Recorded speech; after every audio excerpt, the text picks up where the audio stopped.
Hey folks, it's Maxie here and welcome to another episode on TEW2020. You join us again for some Dynamite as we continue on the road to Revolution. Some good shows so far. Obviously our main events have been carrying as we try to build up a lot of our roster, whether it be former WWE employee or whether it be AEW talent or independent talent that maybe just desires to have a bit more overness. Anyway, I've rambled on. Let's click in to tonight's show. Let's do it. So this week we are at the Stockton Arena. Just over 11,000 fans in attendance, and we start off with our usual dark matches, and we have Shotzi Blackheart defeating Penelope Ford in 806 with the Fright Night. It's got a 40 rating, and these two have great chemistry together. Now I felt like Penelope would be good, someone with good overness that could help Shotzi and elevate her, and she certainly did in this opening contest. We had Hangman Page defeat El Lindaman in 10:29 with the turn the page. A 72 here, this made Hangman look $1,000,000. That's all it was ever going to do, just a match up, maybe help the development of El Lindaman, a younger talent, as the former champion picks up the victory here.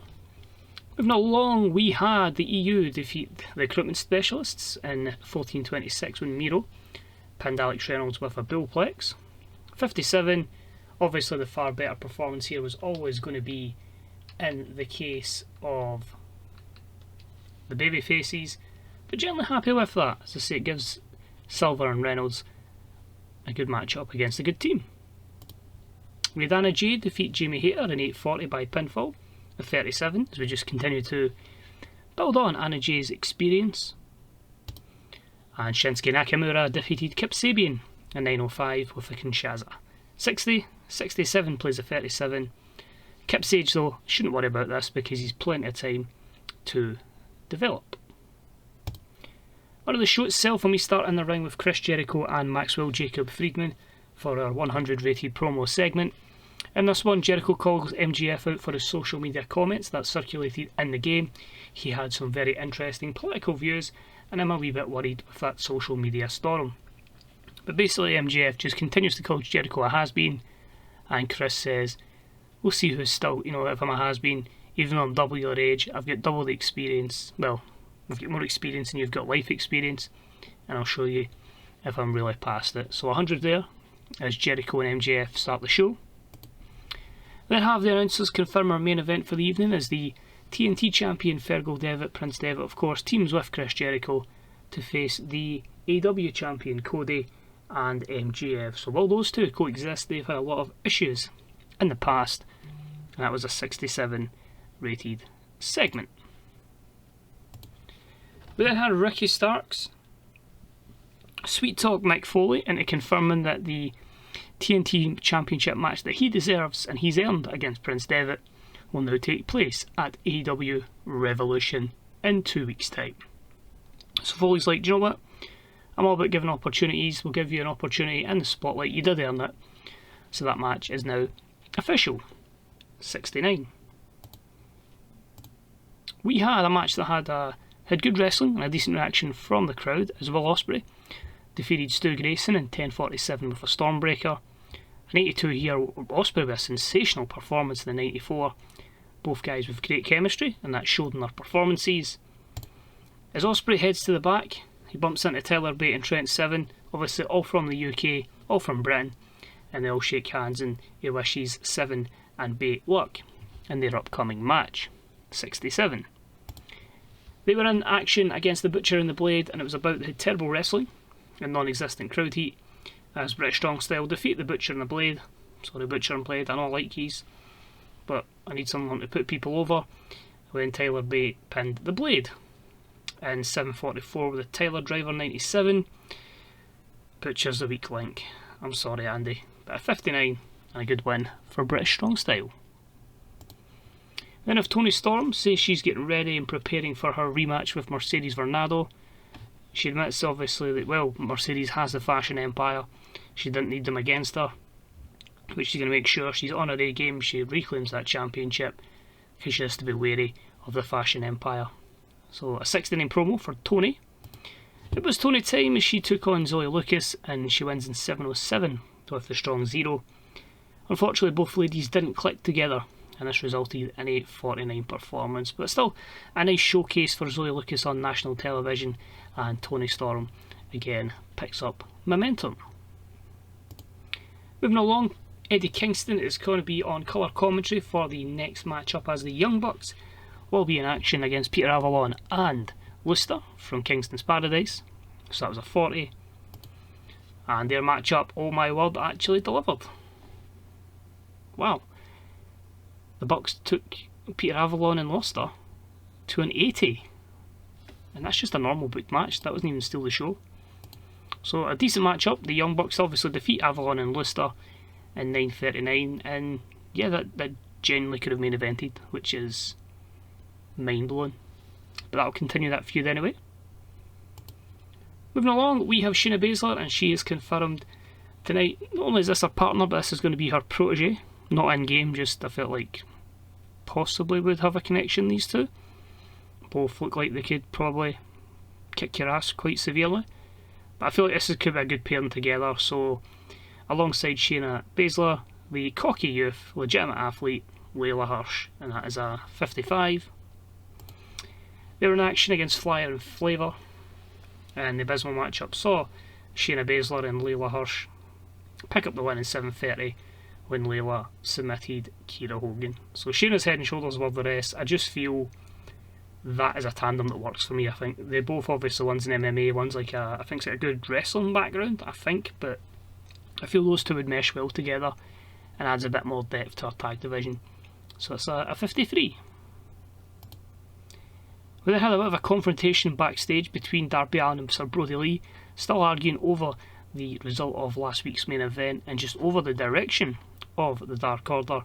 And this results in 84 as the likes of Uno, Grayson, Silver, Reynolds, Priscilla Kelly, Abaddon and Anna Jay try and pull them apart. Then had a matchup between Ace Austin and AJ Styles against the Luchasauras and Marko Stunt, and it was in 9:37 when AJ Styles pinned Marko Stunt. Marko's the weak link, AJ off his game, but we need to build AJ up. His overness is at 59, so he should be getting a wee couple of wins back to back, but he done the good deed. He put over Ricky Starks, and it's time to get AJ back in winning ways. So him and Ace, good victory in a 62 rated match. Of course, Jungle Boy still injured, so can't wrestle, hence Marko Stunt in and taking the loss. And after the matchup, Pete Dunne just decides to beat down Marko Stunt just to get some more heat on him, and that was a 42. Terrible man is Pete Dunne, terrible. This leads us to our main event for the evening then, and MJF and Cody have said we obviously have this tired history and hatred towards each other, but for the sake of tonight, let's work on the same page. We both want to win. You want to just obviously show that Chris Jericho's past it, and Cody Rhodes wants to just get out there unscathed before he takes on Pac in a few weeks at Revolution. Jericho cuts the promo on MJF, just saying basically the opposite of what they've just said. He expects them to struggle to coexist, but he wants to show that even though he is double the age of MJF, that he's still got it and he's better than ever. And that was a 78. I'm hoping this does well, because Jericho and Devitt should have psychology to carry it. 81. Exceptional matchup as Chris Jericho and Prince Devitt defeat MJF and Cody Rhodes in 2046 when Jericho pinned MJF with a fast roll up. 81. Now, there's a few reasons for the 81. Actually, to protect MJF over Jericho, which I found mental. But I feel like even though Jericho's 52, I need to be a wee bit wary because of the situation with MJF, because of that social media storm. So, and I want the feud to be a bit more kind of level, because I need Jericho up there with high psychology. So I think that's going to cause an issue. The lack of experience for the announced team, and probably Jericho's stamina and physical decline. But an 81 should still see as a reasonably good show. Interesting that these two have excellent chemistry together. So yeah, 298's there. Imagine if you had a matchup, babyface Lucha Brothers versus heel MJF and Cody. So we'll see how that goes down. So happy with that. Let's just have a wee quick look. There you go, MJF was distracted by social media issues, so there you go, straight off the bat. I expected that. There you go, there's a feature. You know, he's made mess on social media and he's paying for it. So that would maybe hamper them quite severely as well. The show gets an 85. Thank you to the opening promo of the night. Increased their popularity in 14 regions. So a very quick show there, apologies, but I kind of wanted to book it before I started driving, so I could recall it before I started driving, so I could start, you know, booking Dynamite, booking Lightning. This is when you know you're obsessed with this save. It's been so much fun. No. Oh no. Right, let's have a look and see what the chaos is. There has been an incident involving MJF. So the social media storm. Right.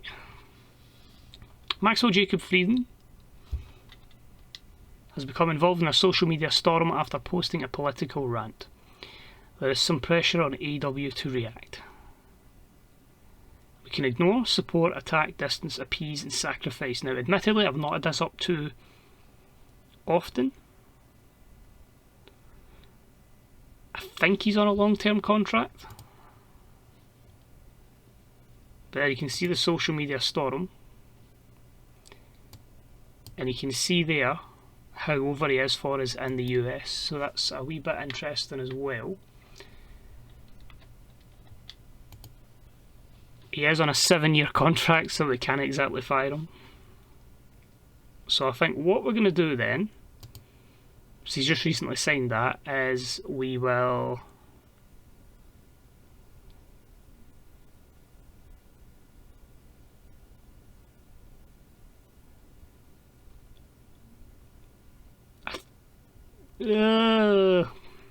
attack him, I think, because I'd rather have him face Jericho. Well, Maxwell Jacob Friedman is pleased with the handling of your situation. And you can see we're also offered contracts to Liv Morgan and Roderick Strong. Roderick Strong is a free agent. Liv Morgan will try to steal from WWE. But it seems, at the moment, we've got away with it. For now, I can see this completely backfiring. As Cody says good words about El Lindemann. So a bit of a shock, a bit of an on-the-fly decision there. But yeah, not ideal. The MJF is causing hassle. So hopefully that doesn't brew over. But we'll obviously confirm in future episodes. The joys of a dastardly heel, eh? Doing stuff like that, but there he is. If I can find him, MJF, I'm looking for Maxwell Jacob Friedman. He's white hot momentum, he's our top heel, 25, 7-year deal, and he goes and does that. I mean, just, when you look at the overness, more so obviously in the States, but good job we hired him to that long-term contract. I believe if we were to release him it would cost, I don't even want to fathom how many millions, which would have probably put us in debt and probably killed the company, as you can see. So anyway, that's us for this particular episode. Thank you for tuning in, hope you enjoyed it. As I say, we'll be back with the next one for some AEW Lightning. So until then, take it easy, good day and good night, and I will see you soon. And remember to check out the good friends over at the Fantasy Booker subreddit and the Grey Dog software forums. Take it easy, bye bye.